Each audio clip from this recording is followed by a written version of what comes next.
Olá a todos, espero que estejam bem. Muito obrigada por estarem desse lado. Muito contente por voltar a gravar mais um episódio das Páginas com Graça, com uma pessoa muito especial e que vai ser muito difícil conseguir falar tudo que eu acho que a Marta tem para nos dar, para me dar a mim, que sou uma sortuda, que vou estar aqui em primeira mão a ouvir tudo, mas para nos dar a todos, porque adorei conhecer a Marta através das pessoas da Marta. E quando cheguei ao fim pensei mesmo, 1 hora não vai dar para tudo. A primeira coisa que me fez convidar a Marta, eu acho que nós já devíamos ter que estar aqui, porque eu convidei a avó da Marta para estar aqui, porque as nossas avós eram muito amigas.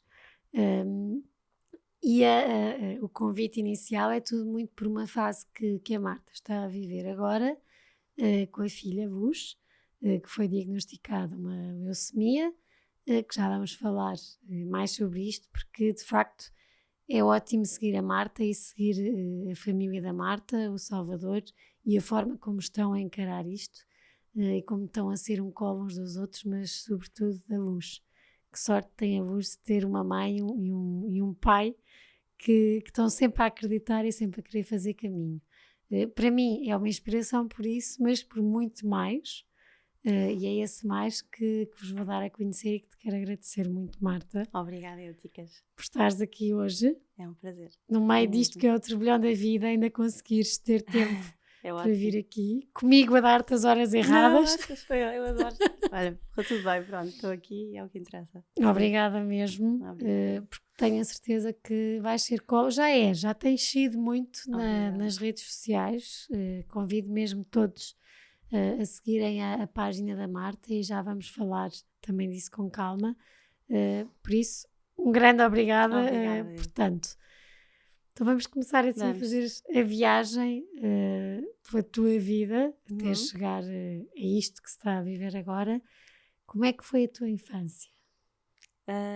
Minha infância, então eu sou a segunda de 4 irmãos. A minha mãe e os meus pais têm uma grande diferença para a minha irmã Maria, que é 10 anos mais velha do que eu. Portanto, eu fui assim um bebê muito desejado durante muitos, muitos anos. Minha mãe teve imensos problemas para engravidar e teve imensos abortos espontâneos durante 9 anos e quase já nem acreditava que ia ser possível voltar a ser mãe. Então, depois, quando eu nasci, foi, pelo menos os meus pais dizem, e a minha mãe disse sempre que foi o dia mais feliz da vida dela. E pronto, e depois, logo a seguir, a mim tive uma irmã, Madalena, que tínhamos 1 ano de diferença, que era o sonho da minha mãe, ter filhos muito seguidos, e a minha irmã depois morreu quando eu tinha 2 anos. Nós tínhamos 15 meses de diferença, quando eu tinha 2 anos e meio de morte súbita. E depois disso ainda tive outro irmão com 4 anos de diferença, portanto finalmente nasceu um rapaz, o meu pai queria muito, o Zé Luís, portanto somos 4 e eu sempre digo sempre que tenho 3 irmãos, e por isso foi uma infância, não posso... Na altura, se calhar, e quando me perguntaram durante muito tempo, dizia, sim, foi ótimo. Hoje em dia, e também tenho feito psicoterapia, o meu caminho, vejo que, se calhar, não fui muito criança, não aproveitei essa infância como...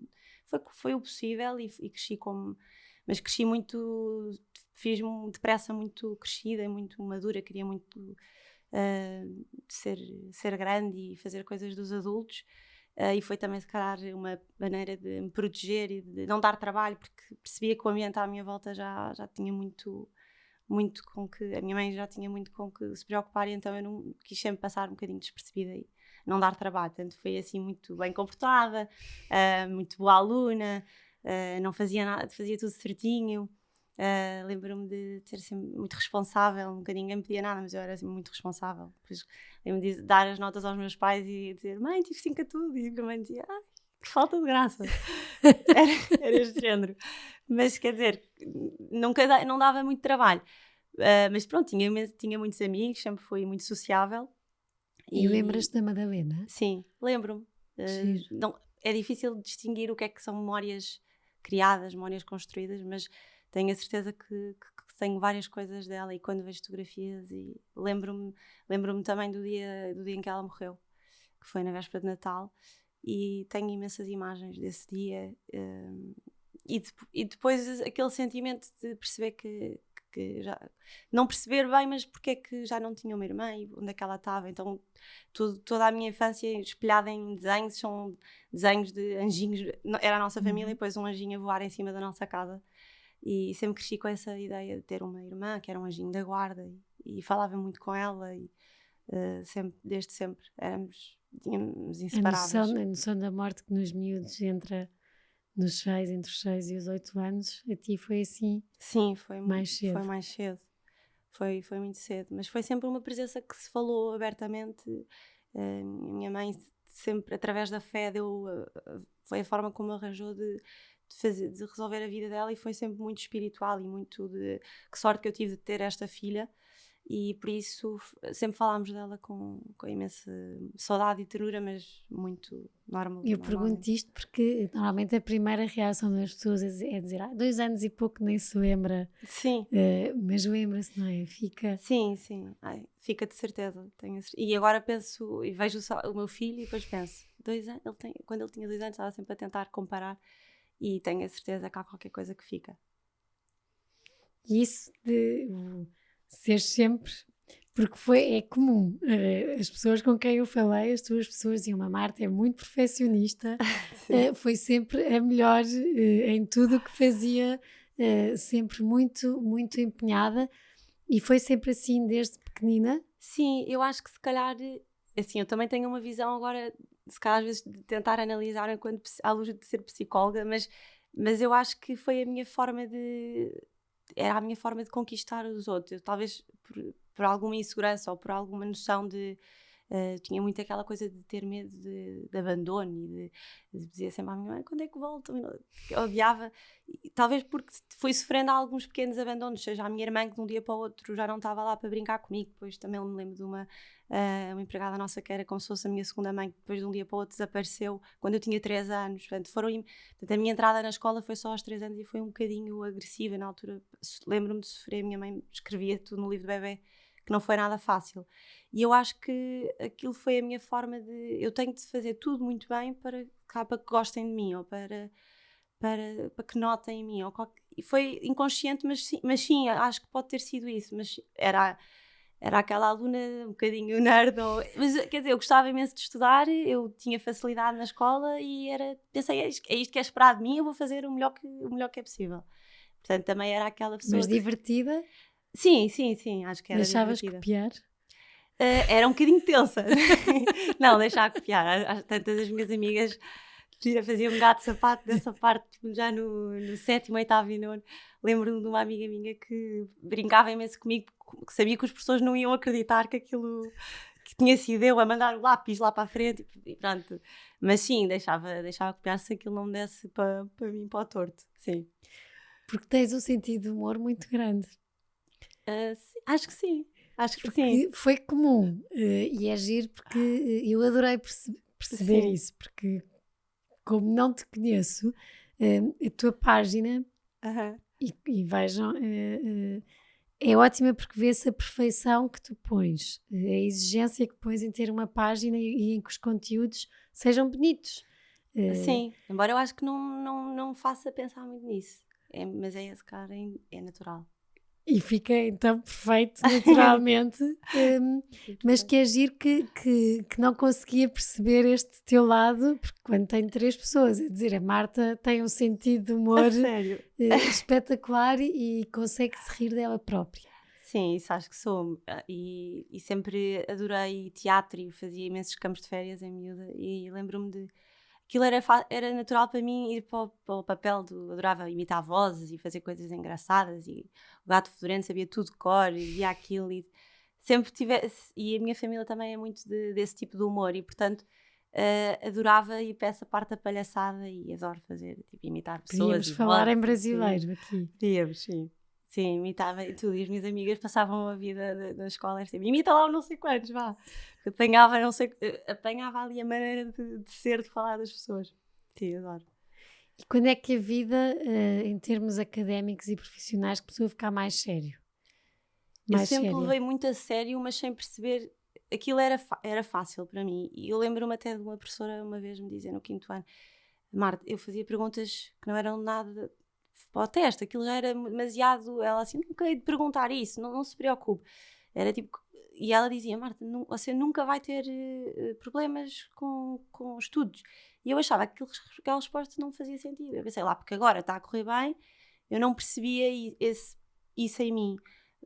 Embora sentia que o meu pai depositava muito esse potencial dele, que o meu pai é uma pessoa assim muito genial, muito inteligente, mas muito visionária. Eu acho que não sou todo visionária, mas sinto que o meu pai espelhava muito nesse orgulho depois em mim. Eu não podia desiludir e não podia ficar aquém. Então, quando fui para o liceu, depois pensei, eu gosto de letras, humanidades era para mim o mais óbvio, porque eu gostava de escrever, mas depois lembro da professora de desenho dizer que desilusão, como é que não vai para a arte, isto é um desperdício. Mas eu já estava um bocado a ver no sentido prático da coisa, que era, não, pois artes não dá para... O meu pai dizia que não dava para nada, tinha que, tipo, alguma coisa que depois abrisse mais horizontes, porque eu na altura ponderava tudo, ponderava medicina, direito, áreas mais de filosofia, e foi por humanidades, por uma questão de gosto pessoal, pela escrita e por adorar português. E até depois percebi, não, se calhar, quando tive a cadeira de psicologia, pensei, psicologia é aqui um bom complemento entre o que eu gosto da parte mais da biologia, das ciências, tem a parte da compreensão do comportamento humano, tinha a parte mais também da filosofia, tinha muitas vertentes. Então pronto, até me propus ao exame de matemática, que eu nem tinha, tive 19 e entrei em psicologia, mas não tinha pensado assim tanto sobre isso. Meses antes achava que ia para direito, tinha posto tipo psicologia, direito, várias coisas, e isso era um bocado também frustrante, porque eu gostava de fazia bem muita coisa, mas não necessariamente tirava gosto ou muito prazer disso. Por isso fiz psicologia pensando que seria assim uma boa, daria um bom leque de opções. Mas percebi depois que é preciso uma vocação mesmo para ser psicólogo clínico, e apesar também de ser muito boa aluna na clássica, na Universidade de Lisboa, olhava para as minhas amigas, para os meus colegas, e claramente que eles tinham ali uma paixão que eu depois não tinha, e foi até já num estado avançado a coisa, já no mestrado, aquilo ainda é um bocadinho, a clássica é assim um bocadinho antiga, por isso já no mestrado integrado, eu estava em cognitivo-comportamental, estava mesmo numa área clínica, percebi que não. Numa cadeira de comunicação em consulta, eu pensei, não, isto é preciso mesmo ter uma vocação. Eu tinha era um bocadinho impaciente, queria coisas rápidas. Pensei, eu não tenho vocação para estar num gabinete, num consultório, a dar consultas assim, desta forma, é preciso. Portanto, foi a primeira vez que eu pensei, eu vou ter que voltar a dar um passo atrás, porque eu nunca tinha dado um passo atrás. Tanto que eu nem tinha ido para Erasmus, porque não ia ter equivalência a todas as cadeiras e não podia perder um semestre. Quer dizer, aquilo para mim era inconcebível. Hoje em dia arrependo-me profundamente. Comecei a dizer à minha mãe, como é que me deixaram ser menos certinha? Porque eu nunca fiz nada fora do risco, e por isso sinto que também não gozei assim muito a minha adolescência. Queria fazer tudo depressa, casar e não sei o quê, ter um trabalho. Então de repente pensei, afinal não é psicologia. Vou dar um passo atrás, fui para as organizações. Porque pensei, não posso desperdiçar estes 4 anos. Porque se calhar devia ter ido para a literatura. Hoje em dia penso que se calhar devia mesmo ter ido para uma área totalmente diferente. Mas foi o que foi, e não me arrependo, e foi o caminho que acabou por acontecer naturalmente. E custou muito esse passo atrás, na altura? Sim, na altura custou. Lembro-me de chorar imenso. Eu já era namorada de Salvador nessa altura e pensei, vou desistir, vou mudar de mestrado. De repente estava na sala das pessoas que eram um ano abaixo de mim. Era uma coisa inconcebível para mim. Mas conheci e fiz imensas amigas nessa altura também. E cresceste? Sim, cresci. Percebi que não ia ser fácil. Já tinha percebido nos testes psicotécnicos, mas que não ia ser fácil encontrar a minha vocação. Não sou uma pessoa que tenha uma coisa muito vincada.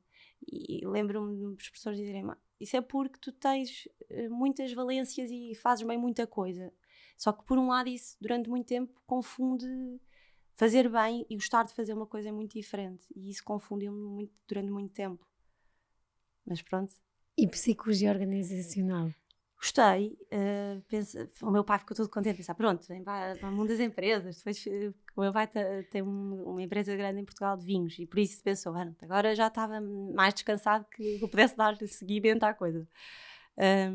E lá fui para a organizacional e gostei do contacto com as consultoras, e pronto, foi onde eu comecei a trabalhar logo no estágio, e logo no meu primeiro trabalho foi ótimo, foi uma empresa que eu fiz imensos amigos e estive lá um ano, eles convidaram para ficar, mas eu sentia sempre, não sei se sou feliz aqui, e as pessoas diziam, mas fazes tão bem este trabalho, eu, mas não sei, então estava sempre muito indecisa, então depois trocava, depois fui para outra consultora, depois fui para um departamento de recursos humanos e percebi, não, isto não é para mim, departamento de recursos humanos, era muito parado, mas tive sempre aquela sensação a trabalhar que estava a desperdiçar as minhas capacidades, mas não era, quer dizer, não é de uma forma pretenciosa, era porque sentia que aquilo era uma mini gaveta daquilo que eu gostava de fazer, e estar o dia todo a fazer aquilo sugava muito a minha energia. Então, se pensar bem, eu fui saltitando bastante em termos de trabalhos e empresas, porque nunca era bem aquilo. Como é que percebeste que não era aquilo de todo? Percebi quando me casei, depois a pessoa pensa, ok, agora eu vou-me casar e depois de certeza que as coisas melhoram, sabe? Porque eu era muito esta coisa de querer fazer tudo cedo e organizar a vida toda muito by the book, mas muito também daquilo que eu via acontecer. E hoje em dia penso que pronto, devia ter aproveitado muito mais sei lá, adolescência, juventude, os 20 anos.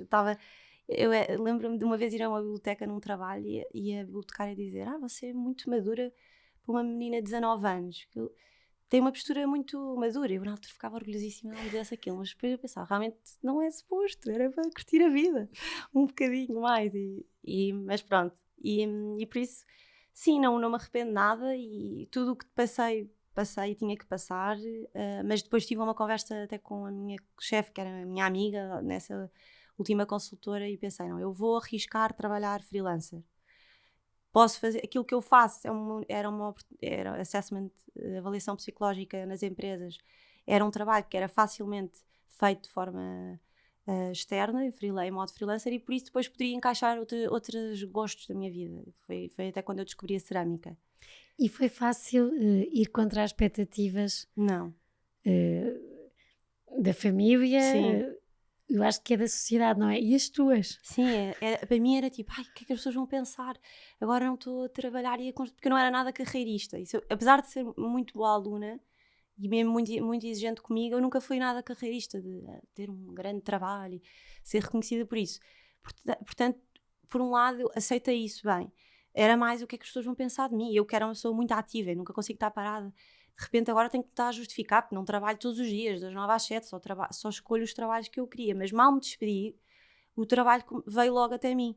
Porque a antiga consultora soube que eu estava à França, ligaram-me logo e gostavam do meu trabalho nos antigos trabalhos, portanto iriam-me contratar, porque a assessment estava a crescer muito e não havia muitas pessoas que o fizessem de forma externa, e por isso eu tenho a sorte, eu sempre tive o trabalho de chegar até a mim, e é um privilégio enorme, nunca tive que me candidatar ou mais do que isso, eu tive que muitas vezes recusar porque não me apetecia assim tanto. Tipo, eu dizia, que horror, há pessoas que não têm e eu estou aqui a dizer que não me apetece, não quero.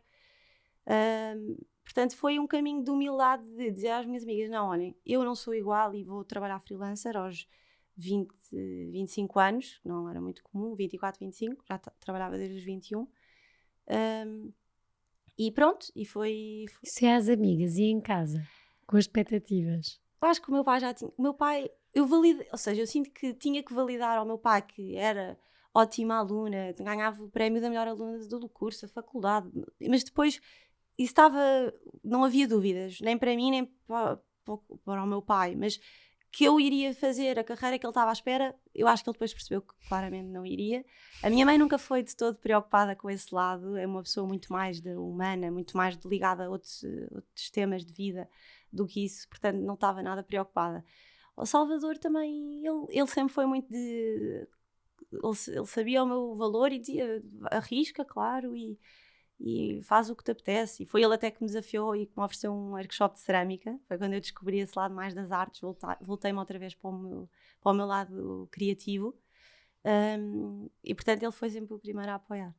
Porque é difícil, quando se é bom em tanta coisa, perceber isto eu sei que, e isto foi geral, as 3 pessoas com quem falei disseram, a Marta, no que fizer, vai ser sempre muito boa.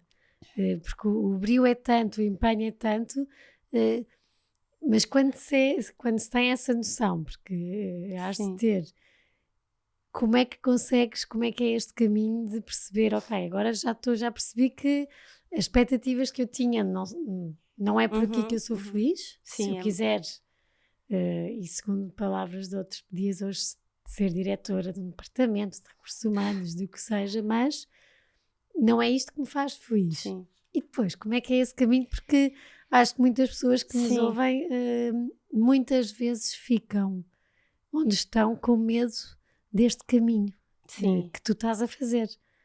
É um caminho, essa descoberta é um bocadinho solitária porque é frustrante. Nós tentamos e afinal não era bem por ser naquela empresa, afinal se calhar é porque eu nem sequer gosto desta área, então se calhar tenho que voltar atrás.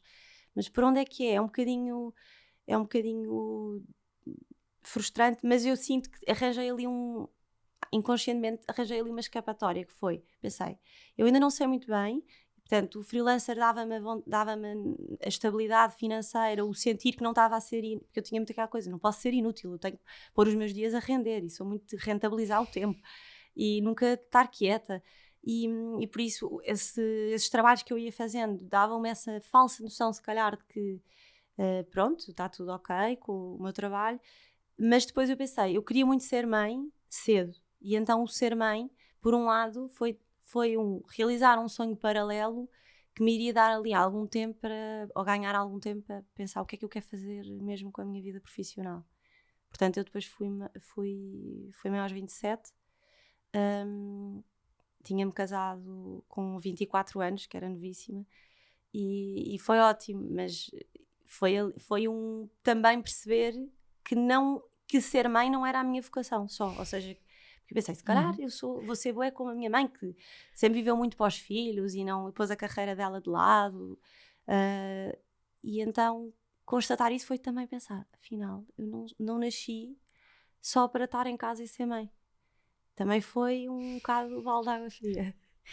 É um caminho, não É é? um caminho. E não se pode é desistir quando eu acho que é muito isto que várias pessoas que não estão felizes no que estão a fazer, que têm capacidades para criar ou para ir para outro sítio, mas com medo deste caminho acabam por estagnar Uhum. e ficar onde estão, porque acaba por ser um atalho mais fácil.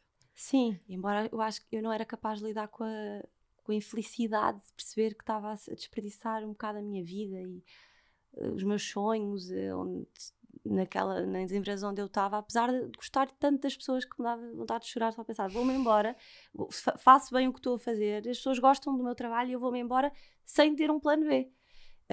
Mas é isso. E ser mãe também foi um processo exigente na minha vida, porque eu pensei com o Salvador, então vai, agora vamos ser pais. E depois fiquei logo à espera do bebê e tive um aborto espontâneo, logo às 8 semanas. Isso foi logo, assim, muito agressivo. Ainda por cima, a minha mãe tinha aquela coisa de minha mãe ter estado 9 anos a ter imensos problemas, imensos abortos espontâneos e coisas Tiveste medo que sérias. também. De repente, sim, pensei, não acredito que isto me aconteceu, mas pronto, porque aconteceu. A minha irmã, por acaso, tem 4 filhos, nunca teve um aborto espontâneo.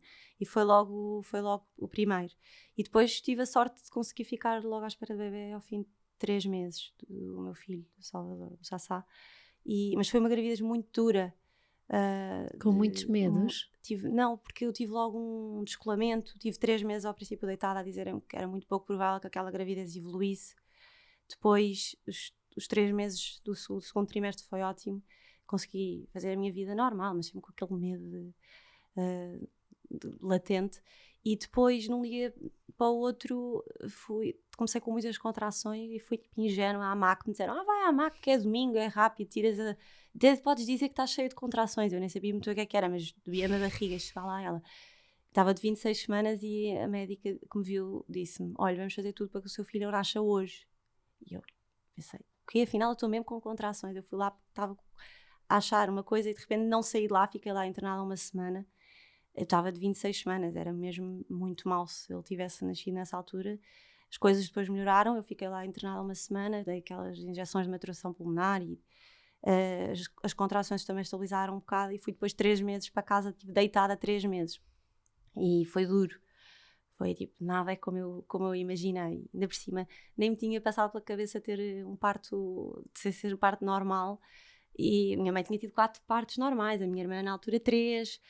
Nem me tinha passado pela cabeça. E de repente disseram, olha, como você está deitada há 3 meses, o seu filho está sentado, não deu a volta. E é pouco provável que agora dê a volta. Eu vivia um dia de cada vez. Eu só pensava, já não ter tido o meu filho prematuro era um milagre. E de repente tive que me mentalizar para uma cesariana, que nunca me passou pela cabeça. E lá foi, porque nasceu de repente, espontaneamente rebentaram umas águas mesmo de filme, e por isso lá foi ele sentado à 1 da manhã, fui eu para o hospital e já estava com metade da dilatação e nasceu de cesariana. Portanto foi um ano intenso a desconstruir tudo o que era aqueles planos. Eu sempre fui muito de cumprir planos. Vou casar aos 24, a minha mãe casou aos 21, eu também quero ser mãe nova, e depois vou ter filhos e vou ser a mulher perfeita. E a vida tem sido tudo menos isso, e Deus só ri-se dos nossos planos, porque realmente as coisas nunca são como as pessoas imaginam. E planos da Marta que são planos com muito brio. São, e tudo tinha corrido, os planos tinham corrido todos bem nos estudos, embora sem nenhum caminho depois aparente. Depois, de repente, tudo ao lado, em tanta coisa. E pronto, e aceitei, e fui mãe. Tive ali um período, foi muito feliz, e tive depois um pós-parto abençoado nesse sentido, embora sempre a tentar não pensar naquela cicatriz e a pensar que aquilo não estava completamente bem resolvido dentro de mim, porque era mesmo uma desilusão que eu tinha tido com o meu corpo. Parecia que tinha ficado aquém do meu potencial, mais uma vez essa exigência que eu ponho em mim. E acho que só fiz as pazes com isso depois, quando fiquei à espera do bebê da luz. Sim. O Sassá era um bebê fácil, mas depois muito difícil também para dormir, teve terrores noturnos, era uma criança muito... Como é que foi, Marta? Primeiro eu vou aqui um bocadinho atrás, ao bebê de 8 semanas, isto porque eu tive um bebê de 12 horas. Eu soube que estava grávida de 6 semanas durante 12 horas. Depois tive que ser operada, e aquilo ainda hoje mexe comigo. É um tema que eu acho que é bonito e bom de se falar, porque é difícil para os outros perceber a dor que fica. Sim, fica. Eu na altura lembro-me, escrevi uma carta ao bebê e ajudou-me imenso. Até me lembro que eu contei ao meu pai até chorou de alegria. Meu pai não é nada dessas coisas. Quando eu lhe contei que estava a bebê, e de repente, quando eu perdi, até o meu pai foi lá ter comigo ao hospital, ele estava tão triste, estava mesmo triste, porque parecia que estava a desiludir as pessoas. E depois, quando foi e aí ajudou muito ter escrito essa carta, tipo, a despedir-me desse bebê. E depois, quando foi com o Sassá, eu tive aqueles primeiros 3 meses a perder sangue, e na altura era no verão, e o meu pai levou-me de urgência para o hospital de Faro e disseram, aqui não conseguimos ouvir o coração porque provavelmente você está a perder. E eu lembro do meu pai sempre comigo nessa altura, e eu pensava, porquê? Tão triste. Mas agora penso, tudo que nós vivemos, mais cedo ou mais tarde vai nos fortalecer, e é a nossa história, faz parte. Mas sim, foi duro. É um caminho e nós não podemos. Pronto, é um bebê que vamos sempre lembrar. Por mais e que merece tempo. Respeito, não é? E claro. Nós, enquanto mães, também aquelas coisas que se diz, está bem, mas já tens outro. Também eram só 8 semanas. Sim, é verdade. Eu até nisso, eu pensava isso da minha mãe, quando eu pensava na minha mãe ter perdido uma filha. E depois, quando eu era criança, ingenuamente pensava, mas pronto, a minha mãe tinha-me a mim e à minha irmã, pronto, portanto há certeza que não foi assim tão mal porque tinha outros 2 filhos. Claro que isso não significa nada naquele momento, e cada filho é mesmo especial e único, portanto isso também pôs num sentimento de empatia enorme por todas as pessoas, e pela minha mãe também, que teve aqueles 9 anos dificílimos também. E depois o Salvador nasce. Sim, é um bebê, deu-me ali 3 meses ótimos, mamava muito bem. Que ninguém nos prepara. Sim, não. Sim, então de uma cesariana eram umas dores que eu só pensava, isto não é real, como é que há pessoas que passam por tantas cesarianas? E faz-se, e dói, e custa, e eu olhava para aquela cicatriz e eu pensava, pronto, teve que ser. Depois tinha muito aquele sentimento, sou um bocadinho de ficar a remoer. Ai, se eu tivesse ido logo ao médico que virava aos bebés, porque tinham-me falado nele, mas ele também, o Sassá nasceu às 37 semanas. Eu não estava à espera e pronto, nem deu tempo para ir aos médicos que viram bebés e tentar as outras coisas. Portanto, tive que aceitar, Mas essa aceitação eu acho que só foi plena quando nasceu a Luz. Por isso eu depois, de repente, pensava quando é que eu posso ter o bebê, porque para tentar a minha sorte e ter um parto normal tinha que ter os 2 anos, supostamente, que se falava. E de repente, antes dos 2 anos, eu fiquei à espera do bebê. Pensei, mas será que eu vou conseguir agora? Tipo, pelos meus cálculos, eles iam ter 18 meses de diferença. E pronto, e na altura até mudei logo para o médico, o tal que virava bebés e que eu não tinha ido a tempo do Sassá. E ele disse logo, não, vamos conseguir. Ele passou-me imensa confiança sempre e foi ótimo, porque tive uma gravidez mesmo empoderada, tudo correu bem, a gravidez santa, todo o tempo, os 9 meses, e 9, foram quase 9, porque a Luz nasceu às 36 semanas e 3 dias. Também tu, de repente, nem tinha nada A vida a preparado. pôr-te à prova, a tirar Sim, eu tipo, Salvador vai os buscar as coisas à planos da Marta. arrecadação. Nem tinha a mala feita. Se eu contar as contrações, assim, eu acho que tenho alguma tolerância à dor, porque às 10 da manhã, às 10 da noite isto aconteceu, e à 1 da manhã eu disse, não, agora as contrações estão tipo 2 em 2 minutos. E quando eu cheguei ao hospital já estava de 5 dias de dilatação e elas só diziam, mas como é que você vai ter um parto normal? Você tem uma cicatriz cesariana fresquinha. E eu só disse ao meu médico, venha depressa, salve-me. E ele foi logo e ela nasceu mesmo rápido. E posso dizer que foi mesmo assim o dia mais feliz da minha vida. Ter um parto normal. Sim, sim. Não só ter uma filha, rapariga, e também ela ter-me dado esse voltar a acreditar em mim, no meu corpo. Foi mesmo importante. Bom, e enquanto casal, Marta, os filhos, porque casaram aos 24 anos, Sim, sim. Novos, mas uma coisa é a vida a dois. E de repente entram os filhos e com os filhos a privação de sono. Sim. Os planos de repente, para quem não há planos. Não há planos. É verdade.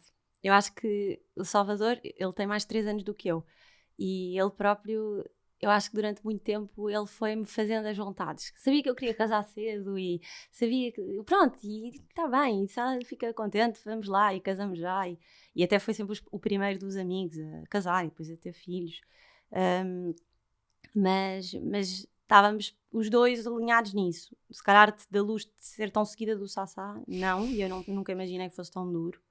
Ainda bem que não pensei muito no assunto, porque agora pensando e sabendo o que sei, é duro. E ele, Sassá, era um bebê, ele tinha 1 ano e meio quando ela nasceu, e tinha imensa dificuldade em cestas, fazia cestas curtíssimas. Nós nunca tivemos aquela qualidade de vida de primeiro filho. A Luz trouxe-me muito mais qualidade de vida quando nasceu, porque era um bebê facílimo, dormia bem, punhamos para dormir a cesta e ela ficava. Foi mesmo sempre fácil. E aí é que eu via, afinal não... Porque a minha mãe sempre me dizia, você é muito nervosa e vocês passam muito stress para o Sassá, é por isso que ele não dorme. E depois de repente a Luz era fácil, eu pensei, não, eu tenho 2 filhos, eles são mesmo diferentes, os bebés são diferentes, nós somos os mesmos pais. E por isso também me tranquilizou, pensar, é ele, é a natureza dele, ele também teve uma gravidez comigo má, ele sente essa minha ansiedade, se calhar eu passei-lhe inevitavelmente essa ansiedade e essa dificuldade que foi depois o próprio parto. Portanto, é natural que ele possa ter essa fragilidade e eu tenho que trabalhar com ele e aceitar como é, mas tem sido um caminho. E terrores noturnos não é mesmo fácil, já desde os 2 anos que ele tem. Portanto, dormir uma noite seguida é impensável, eu nem sei o que isso é. Eu durmo bem. Ainda não sabem? Não. Todos os dias, não há nenhuma noite em que ele não acorde. Terrores noturnos já não tem todos os dias, mas acordar, porque tem mesmo dificuldade do sono, não é um sono tranquilo. E a Luz dorme toda a noite. E por isso, como e quanto casal conseguem ir crescendo nisto? Porque sim. É a privação difícil. de sono a qualquer pessoa, não é? E enquanto casal Sim, tem sido muito desafiante. Eu descobri um lado meu assim meio. A pessoa vira tipo animal à noite quando não dorme. Eu tenho facilidade em acordar logo e logo responder ao choro. Mas ele não, então inevitavelmente vou muito mais eu. E depois estou eu a cobrar porque estou sempre a ir e a dizer já fui 3 vezes e acordo e ele tipo acorda meio estremunhado. E eu, não, já estou a tentar acordar há imenso tempo. Ou seja, isso tem sido um processo e estamos trabalhado, mas claro que é muito esgotante, porque a pessoa não acordar muito revigorada e também ter estado a discutir com o marido durante a noite, quem é que vai lá, e às vezes também estamos, e quando vamos ao Sassara não estamos no nosso melhor, estamos irritados, é preciso um exercício de irmos lá e tipo, ok, estou aqui para ti.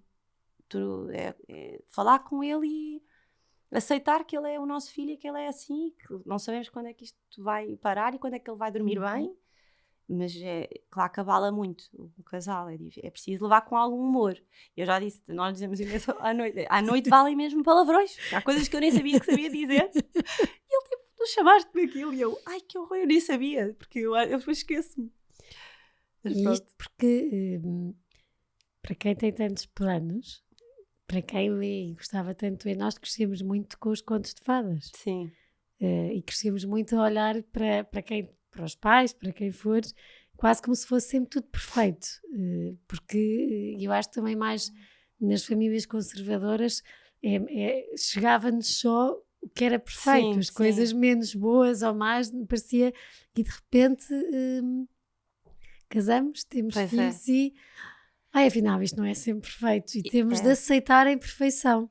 Eu tenho uma coisa que é um bocadinho diferente, que é, eu venho de um contexto de uma família numerosa, do lado do pai e do lado da mãe, imenso, mas uma família um bocado napolitana, de gritos e caos. Estou habituada a lidar muito bem com o caos, demasiado bem, e eu acho que os gritos e os dramas familiares é um bocadinho viciante.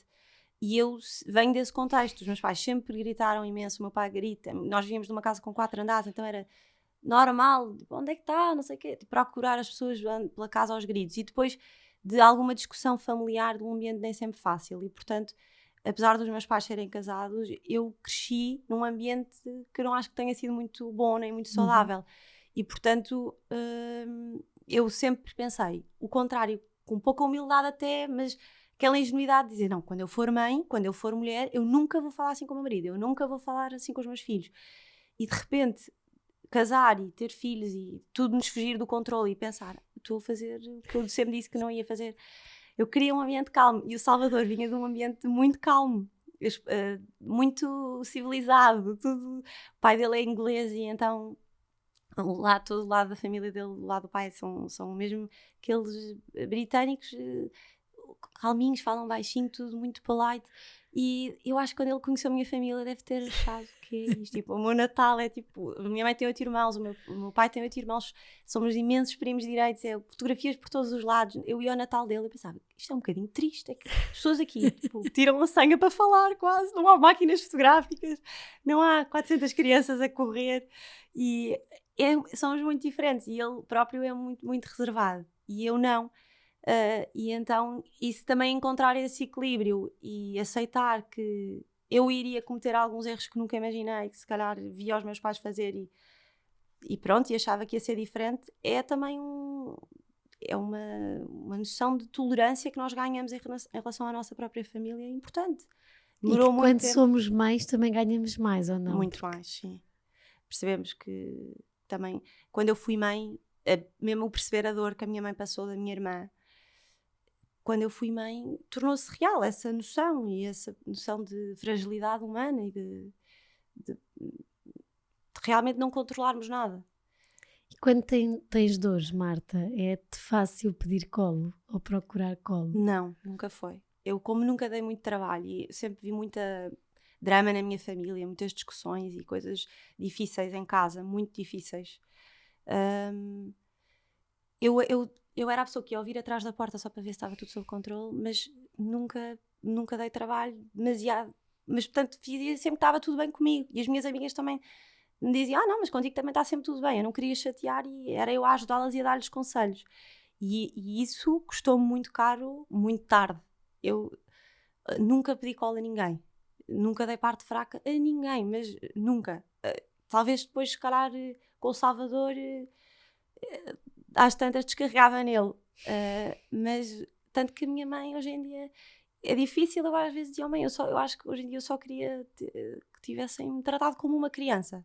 E hoje em dia às vezes é difícil fazer as pazes com essa criança que não foi muito vista, mas a responsabilidade é minha também. Eu não posso descartar-me dessa responsabilidade de ter-me tornado invisível para sobreviver àquele contexto familiar. Foi o meu contexto. E agora consegues procurar colo?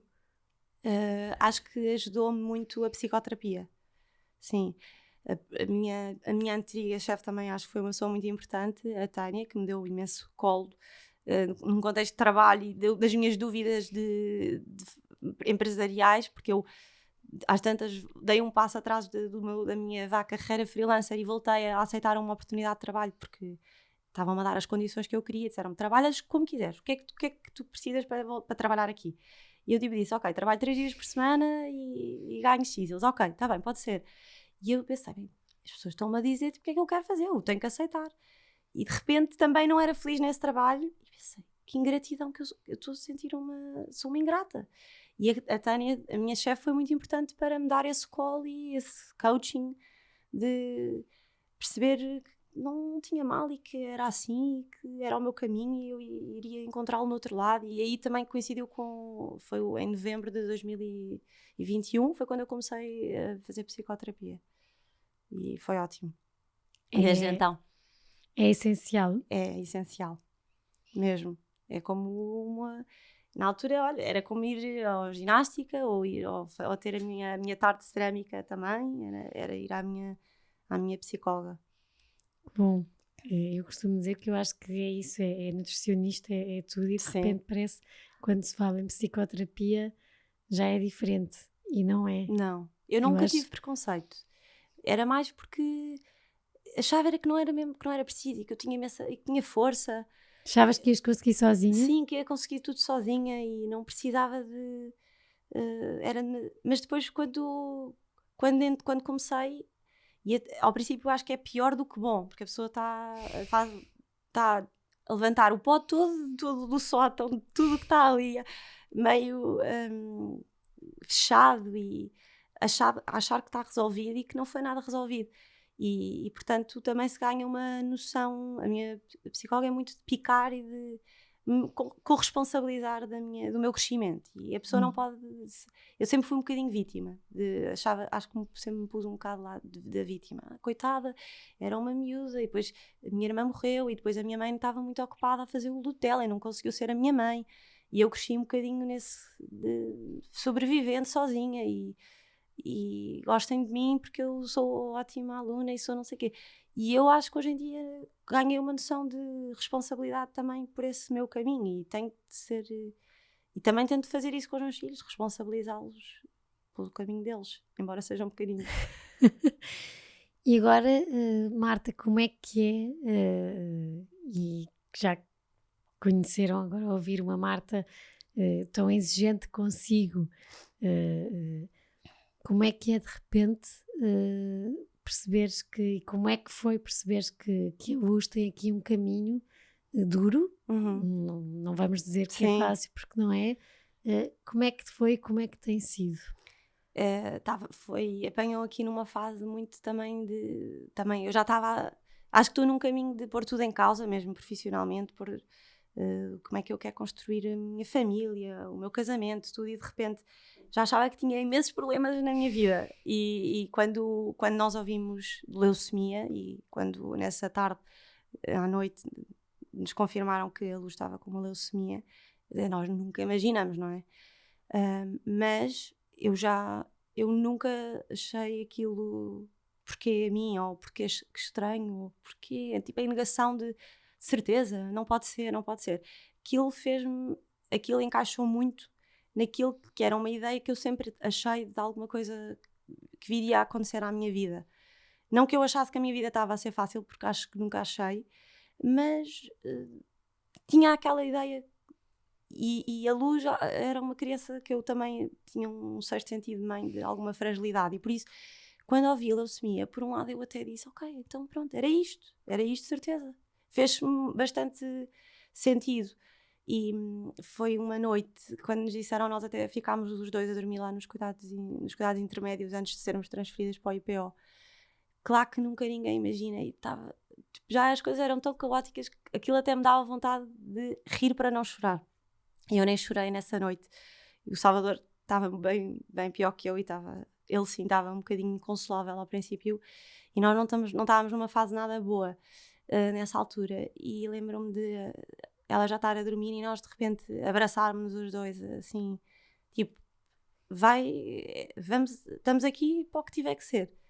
E nunca vi isto de uma maneira catastrófica, embora é uma coisa duríssima, é um caminho das pedras mesmo, como eu costumo dizer.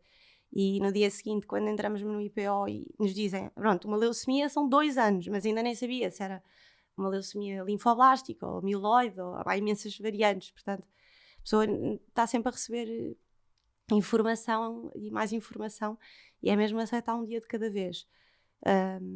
Aí foi um bocado reconstruir tudo e falar com o Salvador, pensar, nós já tínhamos imensa dificuldade em organizar a nossa logística familiar, que não é muito fluida, e custa-nos às vezes um bocado a nossa qualidade de vida enquanto casal e enquanto família, de ter pouca ajuda em casa, e o Sassá ser uma criança difícil e com terrores noturnos, e de repente a Luz, que era a criança fácil e calminha e que não dava trabalho nenhum, de repente estamos ali 24 sobre 24 horas a pensar nela.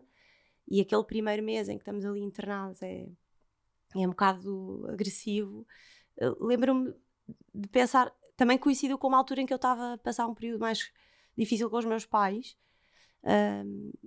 um bocado por estas coisas da psicoterapia que me põem em confronto com os erros dos meus pais, e porque é que fizeram aquilo connosco, e de repente, quando isto aconteceu, parece que cai tudo. E o meu pai até estava lá quando nós soubemos a notícia, e lembro-me dele estar muito pior que eu, porque a pessoa pensa, os meus pais já perderam uma filha e estão a ver isto a acontecer à filha deles, e deve ser impotente, deve ser duríssimo. E eu lembro de até estar a pensar, tipo, não se preocupem, vai correr tudo bem. E a ouvi-los a falar com o pediatra, o meu pediatra foi a correr lá à urgência quando soubemos da Luz, e foi o pediatra que me viu nascer, a mim, à minha irmã Madalena, aos meus outros 2 irmãos. E ele, lembro-me da minha mãe dizer-lhe, a minha mãe nem sabe que eu ouvi isto, dizer, tenho muito medo que a Marta não consiga, porque a Marta pode não parecer, mas ela é muito frágil.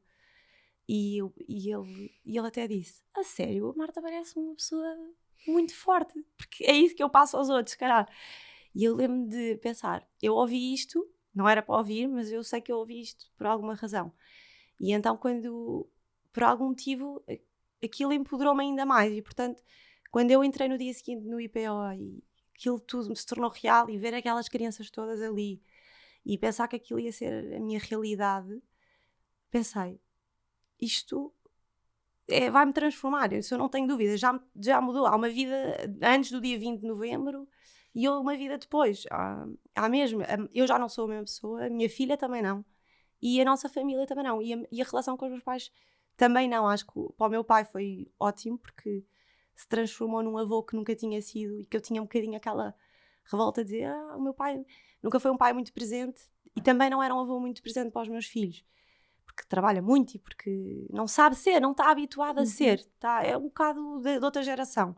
E sempre foi muito materialista, então, mas eu dou-vos tudo, o que é que querem mais? Às vezes, eu não quero que me deem coisas, eu só gostava que me tivessem dado mais abraços ou me dissessem que gostam de mim.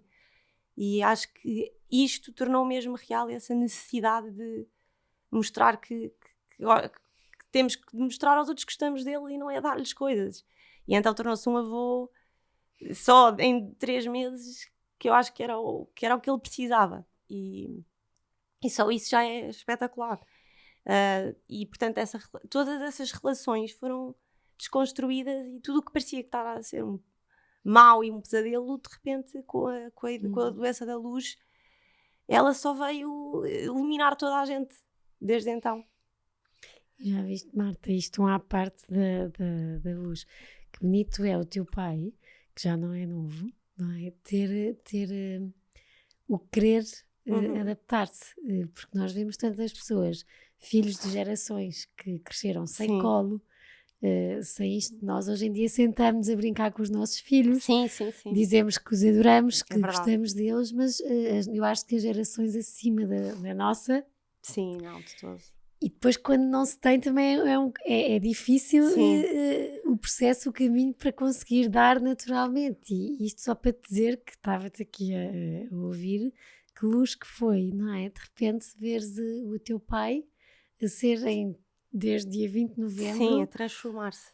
Sim. E isso é bonito, não é? Eu acho que isso é amor.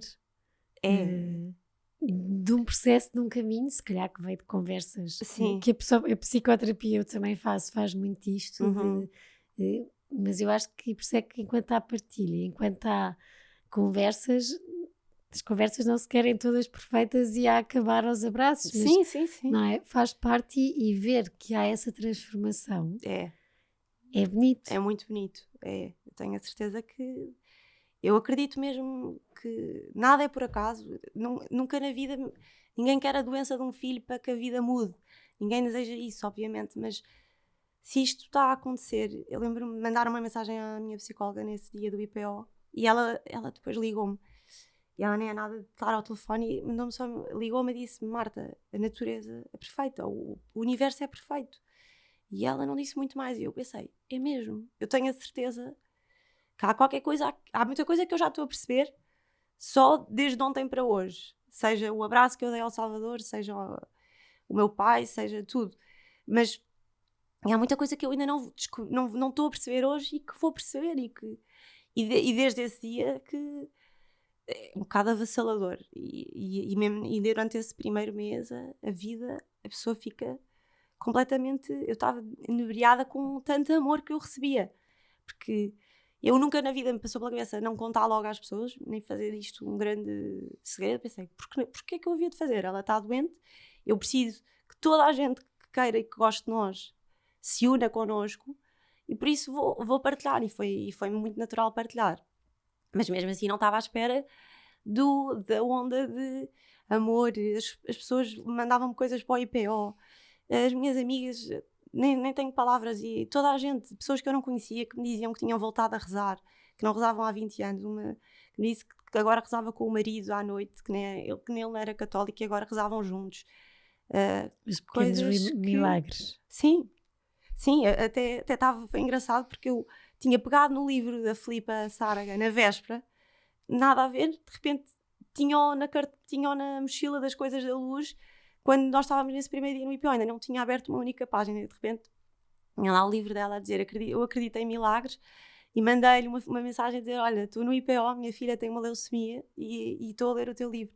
E ela ligou-me logo, assim mesmo comovida, e nesse dia foi-me levar a medalha dela, da Nossa Senhora das Graças. O marido dela, amoroso, o Pedro, foi-nos levar a medalha ao internamento, e tenho aqui comigo todos os dias. Ela disse-me: olha, eu tenho usado também, desde que ela também teve imensas dificuldades nos últimos tempos, e disse: agora acho que precisas mais do que eu. Portanto, deu uma medalha dela e disse: devolves-me só quando a luz estiver curada. E sim, tudo o que aconteceu desde esse dia são coisas que nem sei pôr em palavras. É muito... Como é que é, Marta, o coração de mãe? Eu acho que aí senti que tenho tido o sangue frio que herdei um bocadinho da minha mãe, de conseguir estar lá plena, sem aquela... Eu lembro que as pessoas acho que estavam piores que eu quando eu lhes dizia: minha filha tem leucemia. As pessoas ficavam a chorar e não sei o quê, e eu dizia: calma, vai ficar tudo bem. Eu é que estava a dar cola às pessoas, e por isso acho que sempre tive algum sangue frio para ver esta coisa com algum distanciamento. Não fui logo ler imensa coisa sobre a doença. Mantive ali em alguma ignorância saudável, que eu considero saudável, para me proteger. E portanto, tudo o que eles estavam a fazer à luz no princípio, a quantidade de drogas que lhe davam e que lhe dão, e há muita coisa que eu prefiro nem saber, porque para já aquilo não me vai adiantar de nada. Seja pensar nas sequelas da quimioterapia, seja pensar na quantidade de coisas invasivas que ela tem que se submeter todos os dias.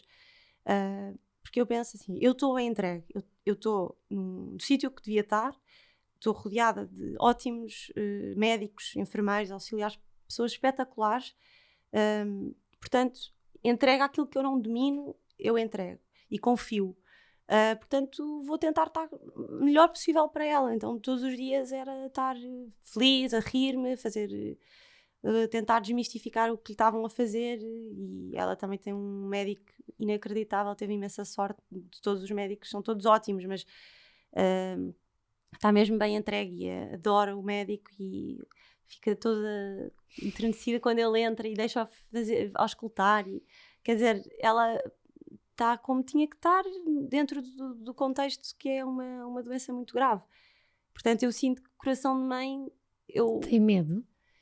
Tem, claro. Todos os dias e às vezes quando fica tipo, assim já completamente a pensar em coisas horríveis e até me falei com um terapeuta mais de física quântica e medicinas alternativas que foi visitar a Luz lá, o IPO.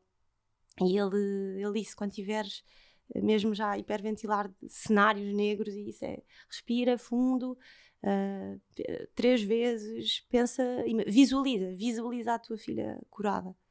E eu tento sempre fazer isso. Consegues? Sim, consigo. Acho que na maioria dos dias eu estou só a pensar, ok, são 2 anos, mas não podemos pensar 2 anos, porque mesmo pensar em 2 anos é uma coisa um bocado sufocante, porque congelar assim os planos de vida, diziam logo, olha, não podem ir para a praia durante 2 anos, porque durante a quimioterapia não podem estar em contacto com areia, nem com muito sol, nem com não sei o quê. A pessoa não faz mais nada senão... Portanto, não se pode pensar desta forma, é um dia de cada vez, literalmente baby steps ela deixou de andar por causa logo da própria doença, e ainda não está a andar, mas já está muito melhor, tem feito progressos todos os dias, faz fisioterapia e, portanto, tudo isso a pessoa vai se reconstruindo com os progressos dela. Ela no outro dia deu um passinho e eu fiquei mais excitada do que quando ela andou com 1 ano. A pessoa a vida vai ganhando outra beleza também, nas mesmo mini coisas. Com o Salvador, pequenino, há o sentimento de agora estou mais tempo no IPO que estou a falhar com o Salvador, ou consegues gerir bem isso? Acho que consegui. Ao princípio, quando saí a primeira vez e cheguei a casa, pensei, isto já não me sentia bem em casa, parecia que aquilo já não era a minha realidade. Tinha estado uma semana no IPO, de repente chegar a casa e ter que estar cheia de energia para brincar aos carrinhos e jogar futebol. Mas depois, naquela noite passou e ele até me pediu para dormir na minha cama, e acho que ele percebeu, ele é muito uma esponja de sensibilidade, mas também para o bom. E, portanto, ele tem imensa noção do que se passa. Nós sempre lhe dissemos abertamente. A Luz tem um dói grave, e as células agora estamos a tentar que as células boas vão destruir as células más, tentando mesmo explicar o que ela tem. E ele percebeu e percebe muito bem. Portanto, ele ajuda-nos e nós tentamos lhe dizer, pois, a vossa também não deve ser fácil, não é? Porque agora temos que estar no IPO com a mana, e depois só o pai e a mãe não conseguem estar ao mesmo tempo. Portanto, durante esse mês nunca tivemos os 4 juntos, nem os 2 com o Salvador. Claro que é duríssimo, que é estarem a 100% para um, depois de repente chega-se ao IPO e está-se lá também o dia todo ao serviço, e ela com um feitio péssimo por causa da cortisona e duro.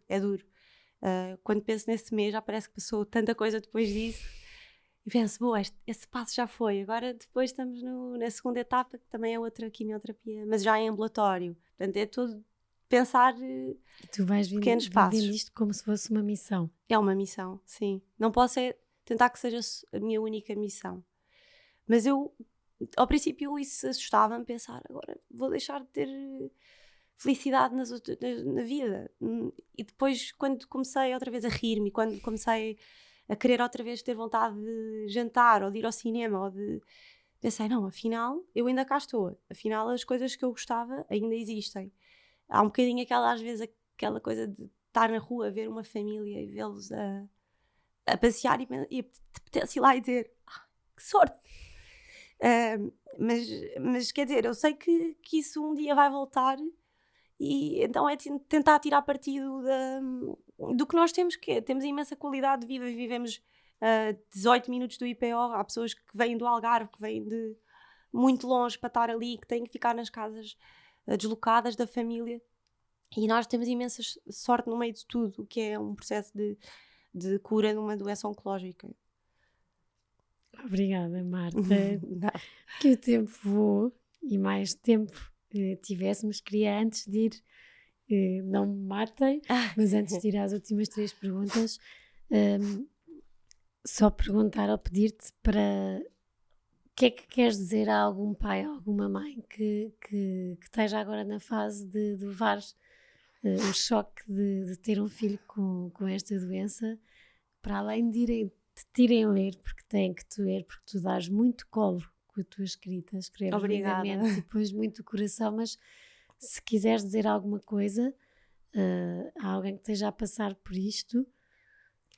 Gostava de... É um bocadinho aquilo que eu senti naquele primeiro dia, quando entrei e vi os pais que já estavam nisto há mais tempo e via a maneira natural como eles levavam a vida, que é claro que a vida muda, claro que isto é um caminho difícil e tira-nos da nossa zona de conforto e daquilo que nós sonhámos e daquilo que nós planeámos, mas se nós nos rendermos àquilo que nos acontece, porque nós não podemos mudar, mas podemos viver esta fase. A vida são sempre fases, os bebés estão sempre a mudar de fases, agora é os dentes, agora...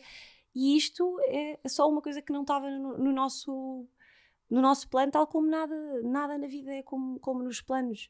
Portanto, é aceitar, rendermos ao que a vida nos dá e tentarmos estar lá, estar e ser todos os dias, porque todos os dias é uma oportunidade para acordar e agradecer a minha filha estar em casa, estar bem, os nossos filhos ainda cá estarem e nós podermos tirar partido deles, se calhar com uma noção maior da nossa finitude, desta nossa impermanência. Mas, na verdade, ninguém sabe mesmo o dia da manhã. Isto é só sentir que essa finitude está ali um bocadinho atrás da porta, mais próximo do que num contexto em que está aparentemente tudo bem. Mas isso também é uma oportunidade única de nós não perdermos tempo com pequenezes e coisas que não acrescentam nada à vida.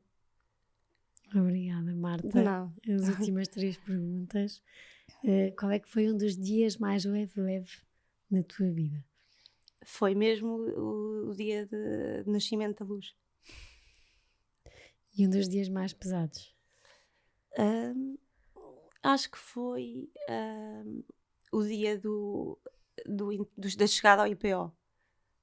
Porque foi depois de saber que era uma leucemia na véspera, mas de repente chegar e ver mesmo as crianças todas. Eu nunca tinha entrado no IPO e por isso é uma chapada de realidade, de como é que isto é possível existir e eu nem saber que isto existe. Vivia na minha vida ignorante, mas pronto, que um bocadinho sem noção do que é o nosso país em termos de que é um hospital de dia rodeado de crianças, de adolescentes e da noção real do que é uma doença. A vida tem graça? Tem, muita graça, sempre. Mesmo agora, acho que agora se calhar ainda tem mais graça. E a tua avó deve estar lá em cima a andar de trotinete, cheia de orgulho. De certeza. De ti, Marta, e dessa força enorme que tens. Eu acho que tu não é força, tu tens um amor enorme pelos outros, que te fez ser e querer procurar sempre a perfeição para agradar aqueles que amas, para facilitar a vida àqueles que amas, como estás agora a fazer tudo para facilitares a vida o melhor que consegues à Luz. Sim. E aos teus. Acho que és muito isto, Marta, és muito amor. Que sorte. Obrigada. Tenho eu de ter estado aqui. Não, é uma honra. E por acaso, dizer isto da minha avó, a minha avó que morreu este verão, a última troca de palavras que eu tive com a minha avó, que estava doente, mas bem, foi só, perguntou-me, como é que está a Luz? nem sequer perguntou pelo Sassai, é estranho pensar nisso. E eu sei que ela está lá em cima e está a ajudar-nos. De certeza. De certeza, claro. Obrigada mesmo. Obrigada, Ticas.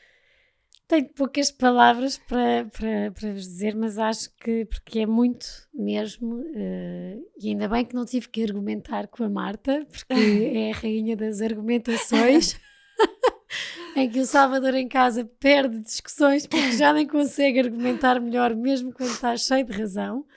Aqui é um bocadinho para suavizar, mas de facto, quem segue a Marta, há muito mais para além daquilo que a Marta põe. Há aqui uma pessoa que está cheia de amor e que é muito amor para os outros, e eu acho que ouvi muito sobre a Marta, vinha cheia de vontade de conversar com a Marta e percebi que de facto o que me disseram corresponde mesmo, e a Marta é amor, e eu acho que defendo muito aqui que com amor e verdade há sempre caminho. Eu acho que a Marta é um bocadinho a prova disto, e a perceber que a vida, por muito que queiramos fazer planos, sim, por muito que queiramos e tentemos que seja tudo como imaginámos e sonhámos, prega-nos partidas, mas há sempre caminho, e com os colos certos, na altura certa, conseguimos continuar cá, bem, a rir, a chorar, a saber procurar colos, e a Marta é muito um exemplo disto. Obrigada por terem estado deste lado. Inspirem-se, sigam a página da Marta, que é Marta O. Stewell. acho que não é é? o Silva Stillwell. Senão também vai estar nos comentários, e alguma coisa, contactos de IPOs também Sim, vamos sim. pôr para terem acesso. Um grande beijinho, boa semana.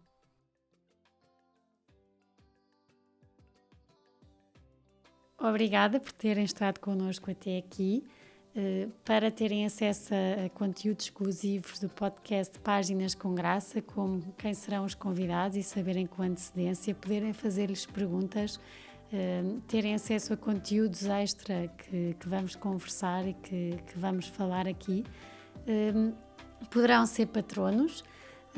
A descrição está no perfil, como poderão e como poderão sê-lo, e será sem dúvida uma mais-valia e um grande apoio para este projeto que eu acredito e que acho que os meus convidados também gostam, e que irá contar muitas histórias, e que, claro, que se tiver a vossa ajuda e o vosso apoio, poderemos continuar a conversar mais e a deixar capítulos e livros contados.